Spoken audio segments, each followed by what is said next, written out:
for testicular cancer, there's 3 drugs that they normally treat it with. I don't know. There's one that I'm not on, and it's because that drug in particular causes like major lung issues. And I have a really big history of like lung problems. Whoa. Asthma, every time I get sick, it like always goes to my lungs. Like big history of bronchitis. And when I got COVID, it was like all in the lungs. Like I was like really struggling to breathe for like months. And so he was like, yeah, we won't do that one, but instead of doing 3 cycles, it means you have to do 4 cycles of these other 2 drugs. And so there's a drug called Etoposide, and that one is the more mellow of the 2 apparently. And then there's Cisplatin, and Cisplatin is the gnarly one, and that's the one that like makes your hair fall out. And so, whoa, yeah, dude! It actually. So the crazy thing is, I feel it. Yeah, the rest of it came out. Oh my today. God! Yeah. Did you shave it off? You didn't shave it off? I didn't shave it off. Shut the fuck up. No, so I shaved my head down a couple of weeks ago because my hair started to come out a little bit, and I was like, I just don't want to deal with this. Yeah. But I still had stubble. Today, I got in the shower after my run, and I got some like shampoo, right? And I rubbed my head, and I looked down at my hands, and they were black, and it was just all the hair, and I was like, whoa. And I obviously I knew this was going to happen, and it had sort of been happening bit by bit, so like my head was a little patchy. Yeah. But today, literally today, it all came off. God. Damn, bro. Yeah. So it's crazy that you're able to like sit on here and like laugh about it. Well, like other people would not be laughing. The reality, like, I feel like Walter White wasn't laughing. Yeah, but did you watch Breaking Bad? I did. Breaking Bad's such a good show. It is. He was stressed out. He was stressed out, but he was dying, right? Yeah. Like in like again, back to like what I was saying with if I went into a hospital today and they didn't know my history and they looked at my blood work and I got CT scans done, they would say you don't have cancer. But because of the type of tumor they found, there's a chance that there's like some tiny little cancer particles that are completely undetectable in my body. And the idea behind doing chemo is just, let's do it now. Like, let's be just safe and sorry. Yeah, let's just make sure that they're not there. So like in my, like, I'm not dying, right? Like that's best case scenario. And I won't die for a long time. Best case scenario. So losing my hair, whatever, like being sort of like run down for a couple of months is sort of whatever. Like I haven't been nauseous this entire time. I'm still getting out and doing stuff. I've been like rock climbing and running. I'm hopefully going to ski next week if there's snow.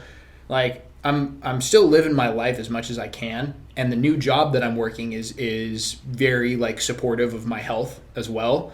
Because I'm traveling for work now I'm doing field service for a bunch of like outdoor gear brands. So I'm going into like REIs and talking about products and stuff, which is super fun. But they're like, hey man, like focus on your health. And so I've got a ton of freedom to just like focus on myself and make sure that I'm comfortable doing this. And I've like, aside from the week that I'm doing treatment, going home is like, cause I'm in there for 4 or 5 hours. I definitely don't feel great after, but I also don't feel horrible.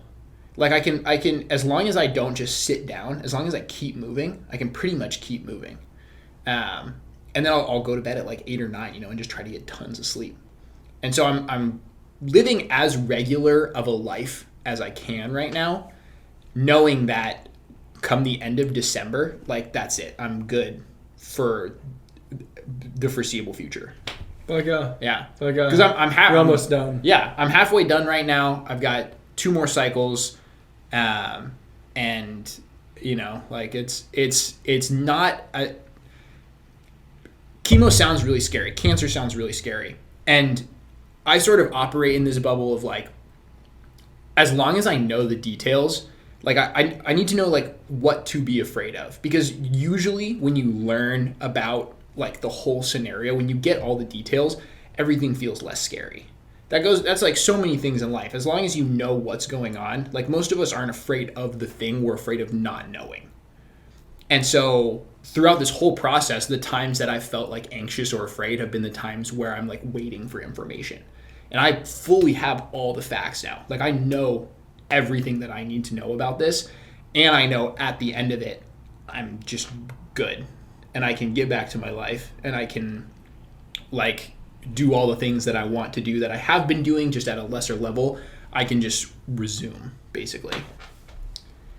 That's such a crazy concept that like if you went anywhere else with your blood work and the CT scan, they would say, oh, this is completely normal stuff, you don't have cancer, but because of they're saying there's undetectable cancer cells that can be floating around the body because of the cancerous testicle that you had. Like, that's a crazy concept. Yeah. Like, that's like medicine and technology. Like, we don't know if there's cancer, we're going to give you chemotherapy. Yeah. Because it's stage 3 or whatever. Yeah. You know? Crazy. But the cool thing is, like, and what I've realized, a lot of people, when they get cancer, then start to try to, like, be as healthy as possible. And I've sort of been in this, like, phase of my life where I'm just trying to be, like, a very healthy person and, like, take care of myself. And I'm generally, like, a pretty fit guy. And when you have those things stacked in your favor, like, your body can handle a lot of shit, right? And actually, I went for a run with my buddy Austin today, and he was talking about this book called Endure that he read. And the whole premise of the book is, like, you should spend your life seeking out hardship, because eventually, like, you will hit hardship and you want to be ready for it.